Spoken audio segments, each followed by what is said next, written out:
Beach FM, locals talking to locals. Beach FM 106.3, and I'd like to make very welcome now the Kapiti Coast District Councillor, Rob McCann. Rob, a very good morning and welcome to you. Well, thank you very much. Nice to talk to you. I'd like to talk about the Gateway project. I have to tell you that Beach FM set up a Facebook poll, I think it was on Saturday night. Within 2 hours, received over 300 votes, 71% against the Gateway project. I've got a feeling this project is in trouble, certainly in terms of public acceptance. How do you stand on the project at the moment?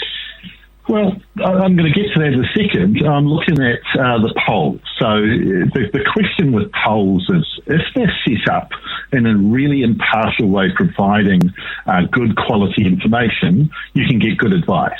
If you set up a poll that says the proposed 4.46 million Kapiti Gateway building project has passed its first hurdle for potentially getting provincial growth funding support, but it seems to be struggling to get past the second hurdle of gaining universal support from ratepayers, even councillors couldn't agree with 3 voting against it, etc. Now, I would ask you, since when has council ever, in a reasonable sized project, had 100% of people in the community and all councillors agreeing? We had more than 30%, Rob. Well, I know. I'm asking you because you. No, I'm asking the questions, Rob. Well, that's fair enough. But I'm pointing out that if you put out a poll such as this, where it's indicating it can't get over the first hurdle, which is councillor support, well, it actually did. And one of the things that's really important is this council, I think, is not one to make hasty decisions. We have had a process here that I don't think any of us think is ideal. We've got COVID-19 and people, including the government, are trying to make sure that we are priming the pumps and getting projects underway. So instead of being able to have the long-term planning, and this project has been in the works for longer than I've ever lived in this region, and it's been in the annual plans, it's not something that's a new idea. The problem has been that we've got a project that, if we want to apply for provincial growth funding, it's had to be accelerated. And unfortunately, things like consultation and bringing the community along have not occurred at the level at which I think councillors were wanted. So we had a very, very robust and very long debate, and these things take time when you're doing it via Zoom. And councillors asked for 2 more things. So we agreed that we're going to put this in front of Provincial Growth Fund, but we want more information because the business plan hasn't been completed yet. So we want a lot more information on that. And we also want a lot more consultation. So it's actually quite a considered approach that 8 of the councillors have taken, as opposed to saying, yep, it's going to be built and we don't care what anyone's saying. Now, none of that comes across, and I think you'd agree with me, in the poll that you're doing. Let's talk about the business case. Councillor Buswell was with us on Friday, and I said, I'm not convinced, Angela, because I haven't seen a business case. And she said, well, it hasn't been done yet. Now, the question that I have to ask now is, how can you, with a straight face, ask the taxpayers of this country for $2 million for a project that hasn't got a business case? Well, what I think we need to be clear about is that there are elements of the business case that have been put together. I would not call it a fully fledged business case. And I, as a councillor, even described some of it as being a little bit optimistic. I think those were polite words. I haven't gone back and checked what I said. Yes. So I don't think the business case represents what I see as being realistic yet. We'll call it overly optimistic.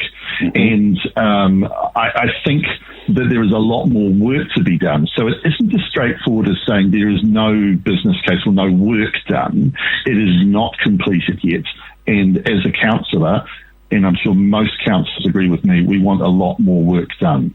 Now, we have had economists and other people brief the council on what they think is going to occur in terms of tourism. And there obviously is going to be a period where we do not have international tourism, and that accounts for about 30% of the people who go to that island. And that's significant, but all the evidence that we've been presented is that will bounce back once international tourism begins again.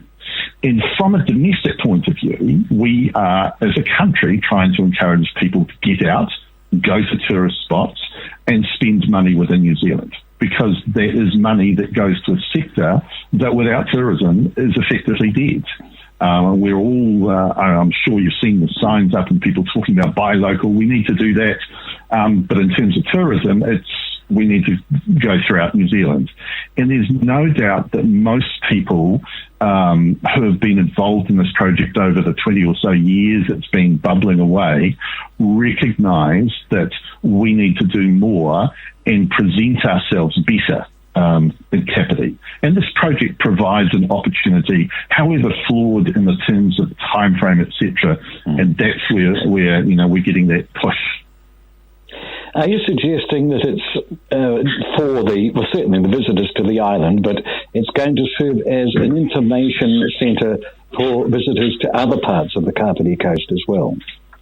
I certainly would like to see so. I think the idea, and I'm just going to talk on, as myself, not representing councillors, is that we don't have a way of demonstrating to the rest of New Zealand that we have tourist attractions here. And the Gateway project, even the Gateway to Kapiti, whether it's Kapiti Island or all the different things that are within Kapiti, provides you with something to be able to hang your hat on, because one of the things that we suffer from is, we don't have, say, boiling mud hot pools, and everyone can go, that's the thing that's in Rotorua. We have a range of different things, and we need to find a way of linking them together. So I do see this project as being able to, as a way of drawing some of those quite disparate activities that we have, whether it's a car museum, whether it's nature reserves, together and saying this is the gateway to Kapiti and providing information there. The question that I have, and other councillors had it too, is that, and I don't want to get hung up on the word business plan, but the plan there was not as thought out as perhaps we want. It was not clear, and we were not ready to accept it. So, when you look at your poll, that 71 are against it, well, nearly all the councillors do not accept that the project is ready to go and it's a work in progress. And we're still going to go ahead with, trying to obtain the money from central government, despite the fact that we're not convinced locally yet. It just seems to be strange to me. This doesn't feel right. Well, I agree that it doesn't feel right, but that is part of the problem when you have these accelerated timeframes. And we didn't come up with an accelerated timeframe, but it is what the government wants, and you know why they want it, because they need these projects to get on and start working in local economies throughout New Zealand as the recession starts to bite. Now, we've, had a government that has protected an awful lot of jobs by making sure that we've got wage subsidies. They're also aware that they need to prime the pump and make sure that there is enough building activity, or there is as much as possible occurring from early next year onwards, to make sure that we don't fall into a further recession. Because this is not something that is unique to New Zealand. This is happening all around the world, and this means that instead of doing the normal, well thought out processes that we would have around investment, it's having to be truncated. If it's not truncated, people lose jobs and the economy effectively tanks. So I totally agree with what you're saying, but that will be the case throughout New Zealand. There will be many projects that are going forward that the public perhaps are not aware of, perhaps have not had time to be brought on board in the way that you would normally do it. And so I totally agree with you. But we are where we are because we have a growth fund that wants to accelerate growth for specific reasons to get the economy going. Now, it doesn't mean that the project isn't good. It wouldn't have been on the books. It wouldn't have been approved of in a draft sense by previous councils if it was a useless project. But what we the 8 councillors who voted for it to proceed currently, we feel that there's a lot more work to be done, and we want to put a lot of pressure on council to get that done. Okay, I was going to use the term half-baked, and it seems as if you're going some way down that track. There's still more work to be done. So I've got a feeling that's part of the problem that some of the public have. The other part of the problem, I think, is that this project survived the cull, that there are so many other projects, the Waikanae Library, the housing initiative that we've both been involved in. And, I've been involved in that work for 10 years. The first time the KCDC had a case before it to do something active, a case that would cost about 10% of the required investment in the Gateway project. And I personally can't see much more important a cause than people having shelter in winter. So that has gone by the wayside, as have others. So I've got a feeling that is part of the problem as well. Why should this project survive when others have failed? Yeah, and I think it's a really relevant point, but we've got to measure apples with apples in this case. So let's look at the Waikanae Library for a moment. Firstly, our council has put together and put forward a whole range of projects for the Provincial Growth Fund, and one of them was the Waikanae Library, and it failed. So it didn't get through the first round to proceed, to get the possibility of proceeding. The Waikanae Library is still in the mix and is still going, to the best of my knowledge, we will end up with a library. The housing project was new money, and I had to agree that, one of the things that people really were concerned about was a rates rise.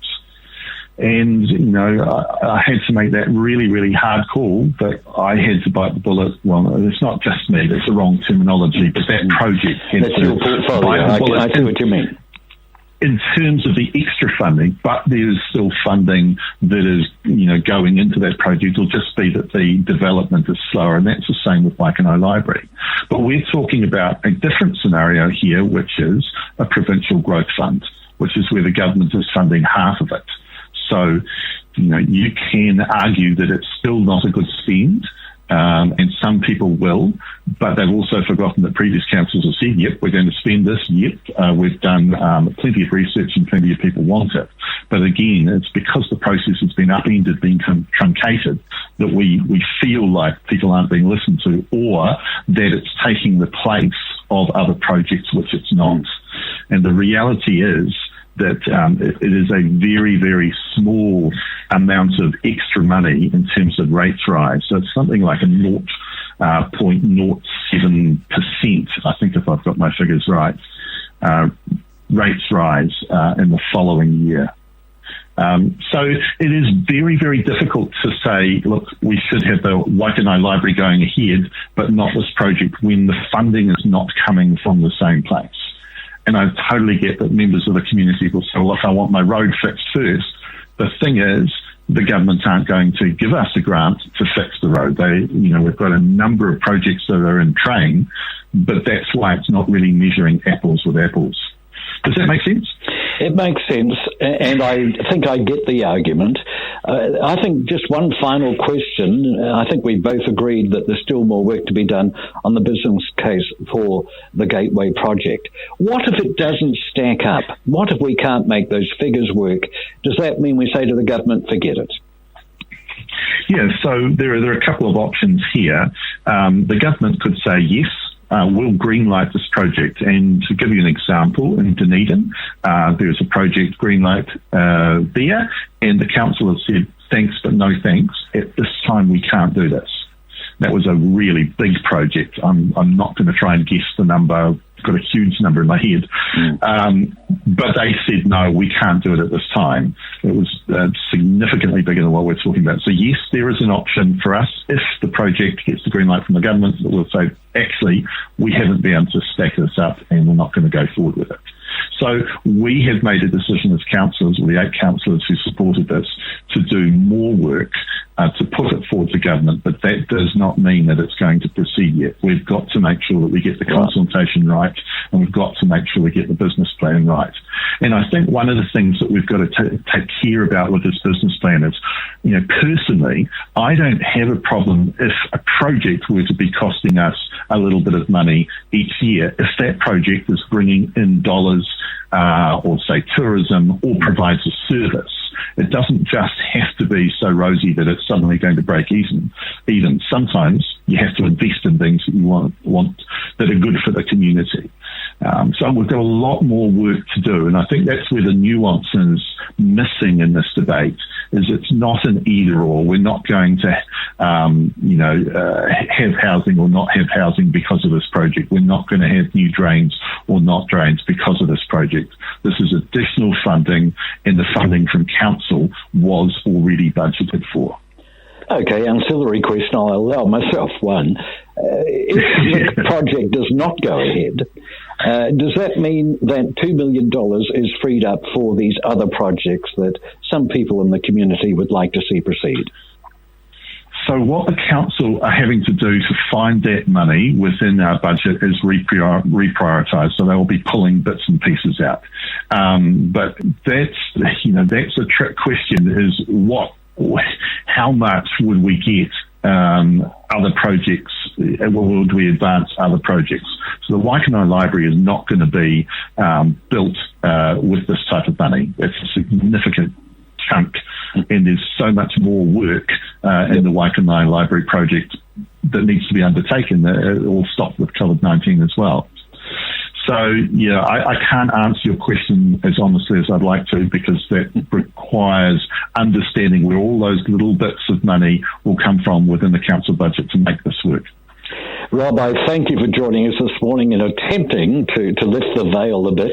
It's certainly a very interesting project, and no doubt we'll hear more of it, and more from you as well. Lovely to have you. Thank you so much for your company this morning. Well, thank you very much. 106.3 Beach FM.